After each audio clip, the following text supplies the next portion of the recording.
तो 10th chapter के अंदर 12वीं के रसायन के अंदर 10th चैप्टर जो है उसके अंदर हम लोग आज पढ़ेंगे रासायनिक अभिक्रियाएं। महत्वपूर्ण रासायनिक अभिक्रियाएं ये बहुत परीक्षाओं से संबंधित बहुत ही महत्वपूर्ण रहती है। तो महत्वपूर्ण रासायनिक अभिक्रियाएं जिसके अंदर एजोटीकरण है, सेंडमेयर है, Gattermann, Reimer Tiemann, carbylamine, Wurtz Fittig, अपमेंट, फिल्टर क्राफ्ट, उर्मान, इन सभी रासायनिक अभिक्रियाओं को हम लोग पढ़ेंगे। एक एक करके हम लोग इन रासायनिक अभिक्रियाओं को देख लेते हैं कि किस तरह से होती है। ठीक है, तो इसके अंदर एक अभिक्रिया जो हम लोग पढ़ते हैं वो है एजोटीकरण अभिक्रिया। ये अभिक्रिया पढ़ना बहुत जरूरी है और बहुत ही एजोटीकरण अभिक्रिया बहुत ही इंपॉर्टेंट इसलिए मेरी नजर में ज्यादा इंपॉर्टेंट है क्योंकि ये कंपाउंड जो बनता है इसमें डाइजोनियम क्लोराइड, और डाइजोनियम क्लोराइड से जो आगे के कंपाउंड बनते हैं वो कंपाउंड दूसरी विधियों से बनाना बहुत जटिल था, लेकिन डाइजोनियम कंपाउंड जब बनता है तो उसके बाद में उनका बनना सरल हुआ है। सीधे ही अगर हम लोग फ्लोरोबेंजीन की बात करें कि फ्लोरोबेंजीन क्या फ्लोरीनीकरण की अभिक्रिया के द्वारा जो उसके अंदर इलेक्ट्रॉन स्नेह प्रतिस्थापन है बेंजीन के साथ में डायरेक्ट फ्लोरीनीकरण की अभिक्रिया से फ्लोरोबेंजीन बनाना कठिन होता है, आयोडोबेंजीन बनाना भी कठिन होता है, वो नहीं बन पाते उन अभिक्रियाओं के द्वारा। तो इस अभिकर्मक के द्वारा इसका बनना सरल होता है, इसलिए इस अभिक्रिया का महत्व बहुत ज्यादा होता है। तो एजोटीकरण अभिक्रिया क्या है? अगर हम लोग एजोटीकरण अभिक्रिया को देखें तो एजोटीकरण अभिक्रिया का मतलब होता है कि डाइएजोनियम क्लोराइड कंपाउंड बनाना। डाइएजोनियम क्लोराइड बनाने की अभिक्रिया जो है इस क्रिया को हम लोग एजोटीकरण अभिक्रिया कहते हैं। इसकी कंडीशन ये होती है कि ये कंडीशन 0 डिग्री सेल्सियस टेम्परेचर के ऊपर होती है। 0 से 5 डिग्री तक मान सकते हैं हम लोग। जब प्रैक्टिकल लैब के अंदर हम लोग इसको करते हैं तो बर्फ के अंदर इस रिएक्शन को करते हैं। किस तरह से होती है? डाइएजोनियम कंपाउंड बनाने के लिए हम लोग एनिलीन जो कंपाउंड है ऑर्गेनिक कंपाउंड, इस एनिलीन के साथ में रिएक्शन करवाते हैं।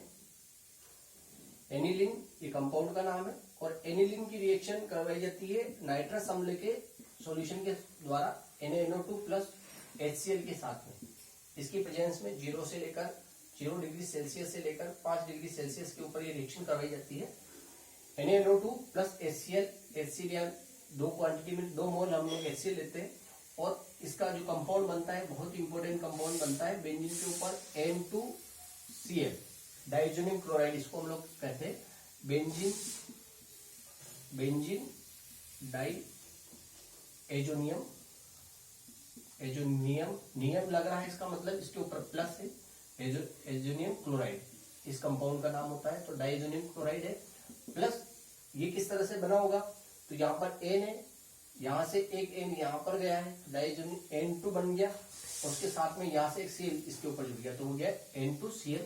अब बचा क्या है अपने पास में? Na और यहाँ पर 2 बार HCl है, इसको हम लोग 2 बार लिख देते हैं। यहाँ पर HCl, एक Cl इसके साथ चला गया, एक और बच रहा तो वो बन जाएगा यहाँ पर NaCl प्लस। अब यहाँ पर बच गया है N का काम हो गया, Na का भी काम हो चुका है, दोनों की संख्या खत्म हो गया पर अब बच रहा है H2 और यहाँ पर H2, ये 2 टाइम H2 यहाँ पर है, 2 टाइम यहाँ पर है और ऑक्सीजन बच रहे यहाँ पर 2।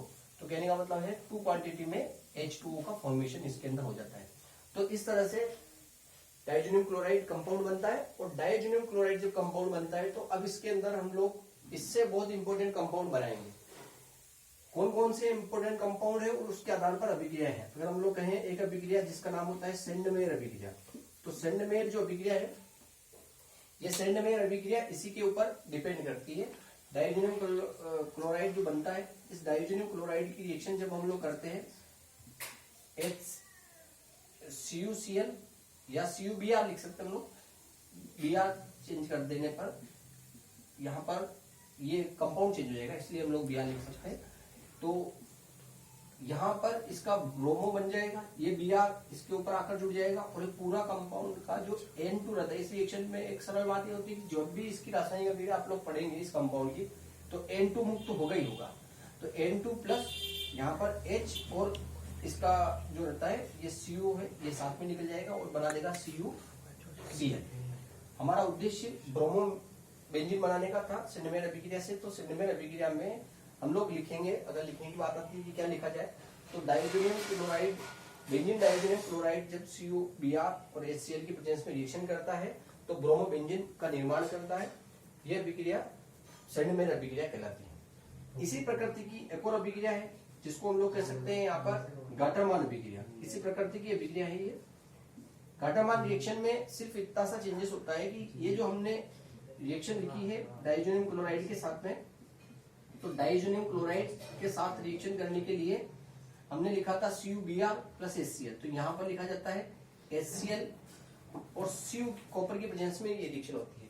कॉपर के साथ में HCl रिएक्शन करता है, या HBr अगर हम लोग लिखेंगे तो ये रिएक्शन करने पर इसका जो कंपाउंड होता है वो बन जाता है Cl प्लस N2 निकल जाएगा साइड में, कि ये N2 का इसमें विलोपन हो जाता है और क्लोरोबेंजीन का निर्माण हो जाता है। इसकी प्रेजेंस में होती है ये रिएक्शन और क्लोरोबेंजीन इसके अंदर बनता है। वो क्लोरोबेंजीन यहीं से इसके ऊपर लग जाता है और N2 निकलता है। ये कॉमन बात ध्यान रखना कि रासायनिक अभिक्रियाओं में अगर ये डाइजोनियम लवण रिएक्शन करता है तो इसके अंदर N2 निकलेगा ही सही। आगे की साइड पर भी आप लोग और भी अभिक्रियाएं देखेंगे तो उसके अंदर भी N2 निकलेगा। अब इसी कैटेगरी की अगर डाइजोनियम क्लोराइड को ही कंसिडर करते हो हम लोग रिएक्शन लिखे बोल्ट्जमान प्रकार की अभिक्रिया। आगे टॉपिक में हम लोगों ने उसको आगे लिख रखा, लेकिन बोल्ट्जमान को साथ में पढ़ सकते हैं यहीं पर, तो इन दोनों को भी मिटा देता हूँ रासायनिक अभिक्रियाओं को, क्योंकि डाइजोनियम क्लोराइड की जरूरत इसके अंदर पड़ती है, तो उससे संबंधित अभिक्रिया हमने लिखी है। मैंने कहा था कि इस टॉपिक को स्टार्टिंग के लिए कहा था कि हम लोग अगर ये करना चाहे, जैसे एक बेंजीन के ऊपर हेलोजनीकरण या क्लोरीनीकरण की अभिक्रिया होती है, तो क्लोरीनीकरण की अभिक्रिया में क्या होता है कि इसके ऊपर बेंजीन के ऊपर हम लोग क्लोरीन डालते हैं Cl2, ठीक है, FeCl या निर्जल AlCl3 की प्रेजेंस में इस रिएक्शन को जब हम लोग करवाते हैं तो इसके ऊपर क्लोरोबेंजीन का निर्माण हो जाता है। लेकिन अगर इसकी जगह पर कभी आयोडो ले लिया आप लोगों ने या फिर फ्लोरो ले लिया तो क्या ये रिएक्शन होती है? तो इनके साथ में ये रिएक्शन होना कठिन होता है, बेंजीन वलय को ये तोड़ देते हैं, इस वजह से इनके ऊपर ये रिएक्शन नहीं होती है, तो नो रिएक्शन हम लोगों को यहाँ पर लिखते हैं। इसकी प्रेजेंस में भी ये अभिक्रिया नहीं होती है, तो इन यौगिकों का बनना तो डायरेक्ट बेंजीन के साथ में कठिन होता है। तो उसके लिए सरल तरीका क्या है अपने पास में, बोल्ट्जमान अभिक्रिया को अगर हम लोग देखें, मैं हेडिंग डाल देता हूँ यहाँ पर, बोल्ट्जमान अभिक्रिया, बोल्ट्जमान अभिक्रिया। इस रिएक्शन में क्या होता है कि फ्लोरोबेंजीन का निर्माण करते हैं। उद्देश्य को समझ लेंगे आप लोग तो रिएक्शन को समझना सरल हो जाएगा कि क्या फ्लोरोबेंजीन बनाने की अभिक्रिया है, डाइजोनियम क्लोराइड के द्वारा बनाएंगे। तो बोल्ट्जमान अभिक्रिया में क्या होता है कि डाइजोनियम क्लोराइड जो रहता है, इस डाइजोनियम क्लोराइड के साथ में रिएक्शन करता है हाइड्रोबोरिक क्लोराइड जो रहता है, ये रिएक्शन करता है और एक योगात्मक कंपाउंड बनाता है जिसके अंदर यहाँ से H और यहाँ से Cl निकलकर अभी N2BF4 ये प्रकार एक लवण बनाता है। ये फ्लोरोबोरिक डाइजोनियम फ्लोरोबोरेट जिसको हम लोग लवण कहते हैं, आप लोग योगात्मक यौगिक कह देना, योगात्मक यौगिक का निर्माण करता है और उसके बाद में कंटिन्यूअस और आगे फर्दर रिएक्शन करके ये बना देता है fluorobenzene plus BF3 boron trifluoride है, BCl3 के समकक्ष इसको मान सकते हैं आप, बोरोन ट्राइफ्लोराइड है, प्लस इसमें से वापस जैसा कि मैंने कॉमन बात कही थी कि इसमें से N2 निकलता, तो ये N2 निकलकर BF3 निकलकर और F इसके ऊपर छोड़ दिया और यहाँ पर बन गया इसका फ्लोरोबेंजीन। तो फ्लोरोबेंजीन निर्माण की विधि होगी जिसको हम लोग बोल्ट्जमान अभिक्रिया कहते हैं। तो ये भी आप लोग डाइजोनियम क्लोराइड से सिमिलरिटी के साथ में इसको पढ़ सकते हैं। तो इस तरह से ये जो कंपाउंड बन रहे हैं, इन कंपाउंड का डाइजोनियम लवण से बहुत गहरा संबंध होता है। आयोडोबेंजीन भी इसके अंदर बनता है अगर हम लोग इसकी रिएक्शन KI के साथ में करवा देते हैं, N2Cl रिएक्ट विद KI के साथ में हम लोग जब रिएक्शन करवा देते हैं तो यहाँ पर KI से रिएक्शन करवा देने पर आयोडोबेंजीन बन जाएगा, प्लस इधर की साइड पर KCl बन जाएगा प्लस N2 निकल जाएगा। तो ये रिएक्शन जो रहेगी वो आयोडोबेंजीन बनाने की अभिक्रिया कहलाएगी। तो इस तरह से डाइजोनियम लवण का बनना ऑर्गेनिक केमिस्ट्री के लिए बहुत इंपॉर्टेंट था। एक एक अभिक्रियाओं के बारे में और क्लियर से समझे। डाइजोनियम क्लोराइड क्या होता है, तो 0 से 5 डिग्री सेल्सियस टेम्परेचर के ऊपर NaNO2 प्लस HCl एनिलीन से रिएक्शन करके बेंजीन डाइजोनियम क्लोराइड का निर्माण करती है और NaCl और ये बाय प्रोडक्ट के रूप में निकलते हैं। इस रिएक्शन को हम लोग डाइजोनियम एजोटीकरण की अभिक्रिया कहते हैं या डाइजोनियम क्लोराइड बनाने की अभिक्रिया कहते हैं। उसके बाद आपको सेंडमेयर अभिक्रिया बताई थी और गाटामान अभिक्रिया दोनों एक दूसरे के समकक्ष चलती है। सेंडमेयर के अंदर फिर ध्यान रखना कि सेंडमेयर के अंदर CuBr प्लस HCl रिएक्टेंट था और इसके अंदर कॉपर के साथ में HCl अगर हम लोग लेते हैं तो ये सेंडमेयर अभिक्रिया गाटामान अभिक्रिया कहलाती है। और बोल्ट्जमान अभिक्रिया जो फ्लोरोबेंजीन बनाने के लिए बहुत ही इंपॉर्टेंट अभिक्रिया होती है, इस रिएक्शन को हम लोग बोल्ट्जमान अभिक्रिया कहते हैं। ठीक है, इसके बाद हमारे पास में और रासायनिक अभिक्रिया आती है कि इस चैप्टर से रिलेटेड जो रासायनिक अभिक्रिया है वो है रीमर-टिमर अभिक्रिया या फिर रीमर-टिमर अभिक्रिया, जो दो प्रकार की होती है। तो हम लोग रीमर-टिमर अभिक्रिया को पढ़ लेते हैं। रीमर-टिमर अभिक्रिया, राइमर-टाइमर भी नेम होता है इस रिएक्शन का। फिनोल जो रहता है उस फिनोल के अंदर ये अभिक्रिया होती है।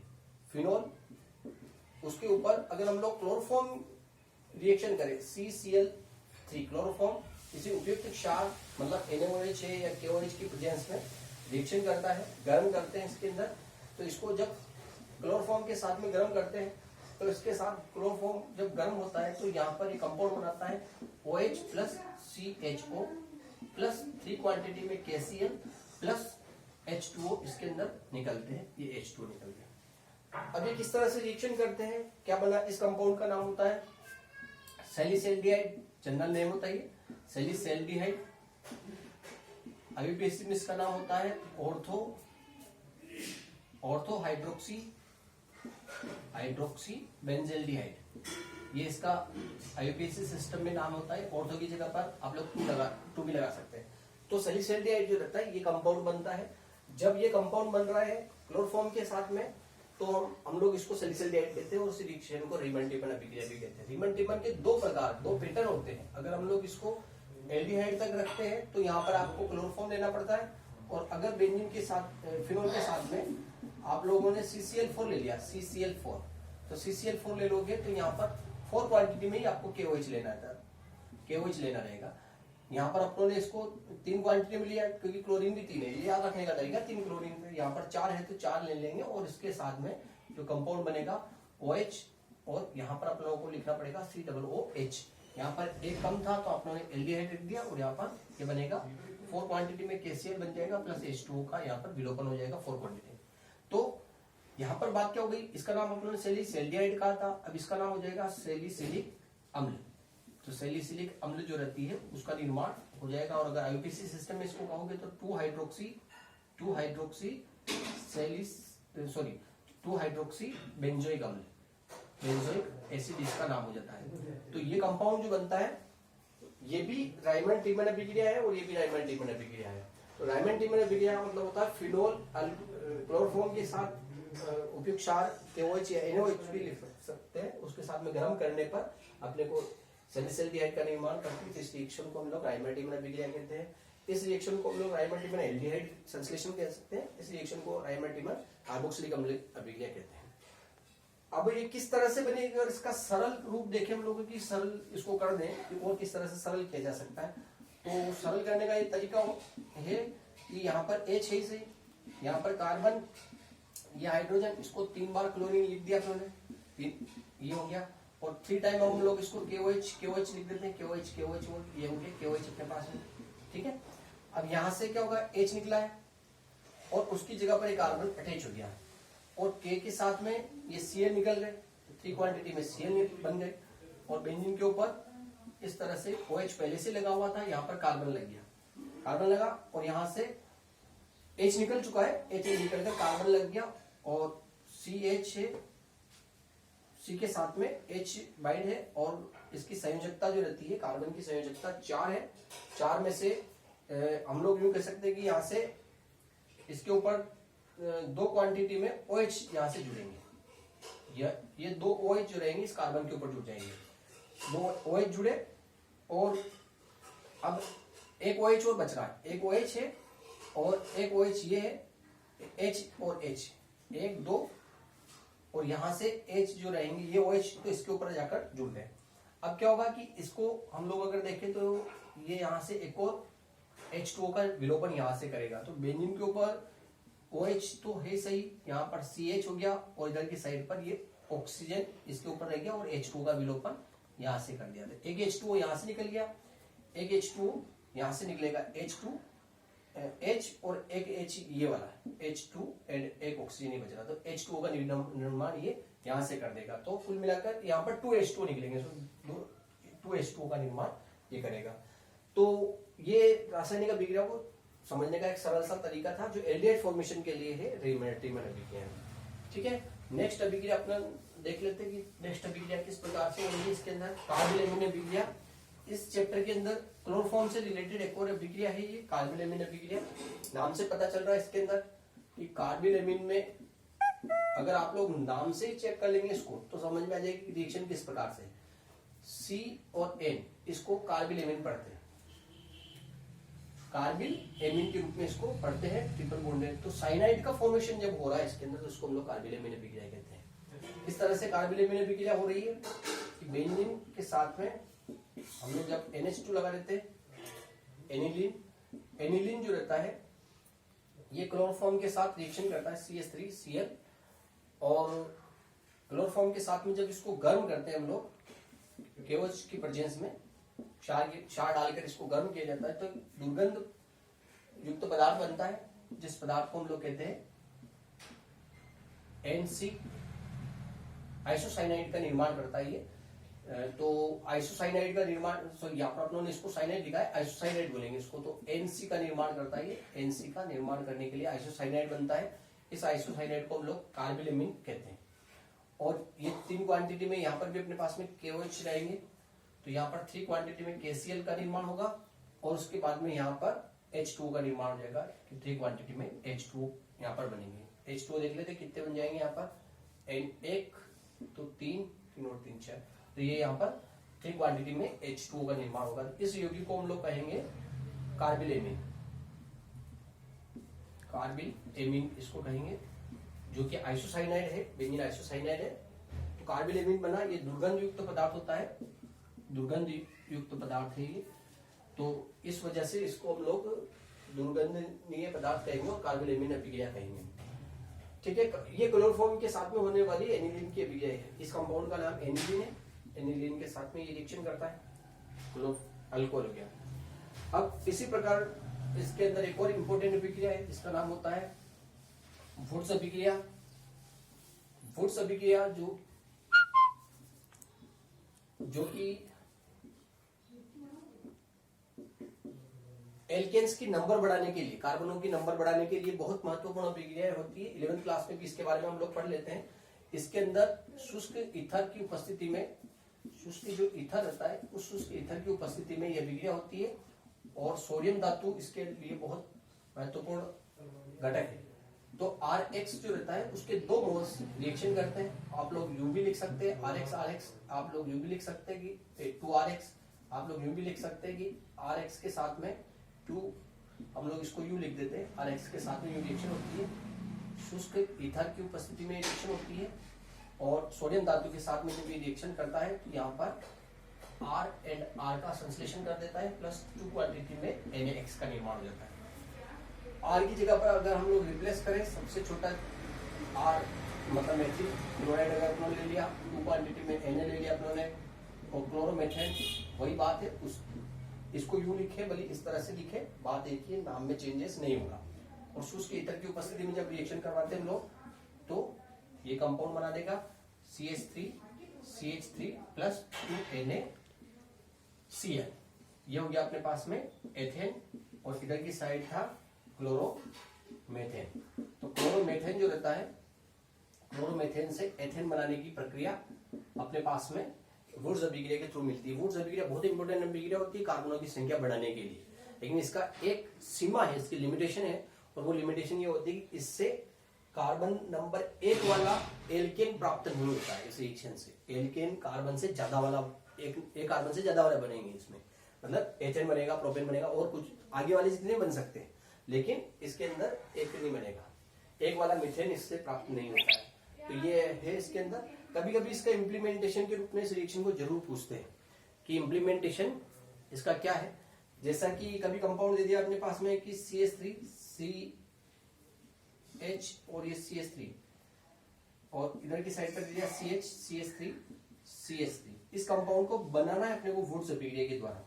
अगर इस कंपाउंड को वुड्स अभिक्रिया के द्वारा बनाना है अपने को, या कभी इस रिएक्शन को यूं दे देते हैं कि अगर ये H भी हटा दे, ऊपर की साइड CH3 लिख दे, इधर भी CH3 लिख देते हैं, तो कभी कंपाउंड दे दिया कि ये कंपाउंड बनाना अपने वुड्स अभिक्रिया के द्वारा, इसके लिए कौन कौन सा क्रियाकारक होगा, इसके लिए क्रियाकारक कौन सा है, ये इसका इम्प्लीमेंटेशन है, बहुत इंपॉर्टेंट इम्प्लीमेंटेशन है ये। तो आपको इसमें ध्यान रखना है कि जो इसका मतलब वुड्स अभिक्रिया में डबल अणु डबल हो जाता है, डायमर हो जाता है, तो उसका डबल अणु बन जाता है। तो इसका बीच में इसका क्लीवेज कर दो, इसको बीच में से तोड़ दो और बीच में से तोड़कर उसके ऊपर क्लोरीन लगा दो या हेलाइड लगा दो। मतलब यूं है कि अगर आप इसको यूं माने CH3 और यहाँ पर X लगा दें, इसको बीच में से तोड़ दें और इधर की साइड पर भी CH3, ऊपर CH3 और नीचे CH3 करके इसके ऊपर भी हेलाइड लगा दें। Cl लगा दोगे तो क्लोर हो जाएगा, प्लस 2Na। इस रिएक्शन को इस तरह से सरल कर लेना, 2Na करोगे तो ये इस रिएक्शन का मेन पर्पज यही है कि हेलाइड को हटा देता है सोडियम और इसकी संख्या को जोड़ देता है। तो यहाँ पर इसका क्रियाकारक क्या हो गया, अगर ये इसका उत्पाद है तो इसका क्रियाकारक क्या हो गया, यहाँ पर tertiary butyl chloride, general language में इसको टर्शियरी ब्यूटिल क्लोराइड कहेंगे, हेलाइड कहेंगे, या फिर इसका यूपीएससी सिस्टम में इसका नाम होगा 2-हेलो-2-मेथिल प्रोपेन, इसका नाम है इस कंपाउंड का। तो ये इसके अकॉर्डिंग आप लिखा उन्होंने, तो ये इसका हेलो की क्लोरियोल लगा दोगे तो क्लोर हो जाएगा। तो ये इस तरह से कंपाउंड बना है और ये आपस में रिएक्शन करके फिर क्या बना रहे हैं, इधर की साइड पर CH3, इधर की साइड पर CH3, इधर की साइड पर CH3, ये CH3 का निर्माण किया। तो आप लोगों को इस तरह से भी क्वेश्चन पूछा जा सकता है कि उत्पाद ही दे दे सीधा, और वुड्स अभिक्रिया का इम्प्लीमेंटेशन टाइप की एक अभिक्रिया है ये। तो कभी इस तरह से रिएक्शन पूछे तो आप लोगों को बनाना आना चाहिए कि उसको बीच में से तोड़ देना और दोनों साइड पर उसको जोड़ देना। ठीक है, तो वुड्स अभिक्रिया लिखेंगे क्या इसके अंदर, हेलो एल्केन सोडियम धातु के साथ में उसके ईथर की उपस्थिति में रिएक्शन करके उच्चतर एल्केन का निर्माण करते हैं। यहाँ पर ये बात लिखेंगे अपन उच्चतर एल्केन, क्योंकि कार्बनों की संख्या यहाँ पर बढ़ गई। हेलो एल्केन में भी एल्केन था लेकिन उच्चतर बना, तो उच्चतर एल्केन का निर्माण करते हैं। इस क्रिया को हम लोग वुड्स अभिक्रिया कहते हैं। इम्प्लीमेंटेशन बहुत ज्यादा पूछा जाता है इस रिएक्शन का। 11वीं क्लास में हम रिएक्शन पढ़ लेते हैं, 12th में इसका मोस्टली इम्प्लीमेंटेशन वाली रिएक्शन आ सकती है। तो तरीका है किस तरह से आप लोग उसको प्रैक्टिसाइज करेंगे, जितना प्रैक्टिस करेंगे उतना समझ में जाएगा। वुड्स अभिक्रिया, उसके बाद में अपने पास में है एक और अभिक्रिया जिसका नाम है फिटिंग अभिक्रिया। फिटिंग पहले समझ लेते हैं, फिर वुड्स फिटिंग अभिक्रिया समझ लेंगे। फिटिंग अभिक्रिया जिस तरह से अपनों ने वुड्स अभिक्रिया समझी थी उसी तरह से अपने को फिटिंग अभिक्रिया समझनी है। तो फिटिंग अभिक्रिया का मतलब क्या हो रहा है, जो अभिक्रिया हमने RX में पढ़ी थी वो अगर हम लोग हेलो में पढ़ लेते हैं, हेलो एरिन्स में पढ़ लेते हैं, तो हेलो एरिन्स के अंदर अगर हम लोग ये सोडियम के साथ में रिएक्शन करवा देते हैं इसकी, तो इस रिएक्शन को हम लोग फिटिंग अभिक्रिया कहते हैं। शुष्क ईथर यहाँ पर भी चाहिएगा, शुष्क ईथर की प्रेजेंस में ये अभिक्रिया करते हैं और यहाँ पर डाइफेनिल का निर्माण करते हैं। 2 टाइम बेंजीन जो है उसके साथ में इसको बाइंड कर दिया जाता है, 2 टाइम बेंजीन, तो उसको हम लोग कहेंगे डाइफेनिल। डाइफेनिल का निर्माण हो जाएगा यहाँ पर इस रिएक्शन और 2NaX का निर्माण हो जाएगा साइड में। तो ये अभिक्रिया कहलाती है फिटिंग। वुड्स और फिटिंग में अंतर इतना सा हो रहा है, वुड्स के अंदर ने इसको R लिया था, यहाँ पर इसको बेंजीन ले लिया, बेंजीन लेने पर फिटिंग अभिक्रिया कहलाती है। और सेम टू सेम इसी तरह से है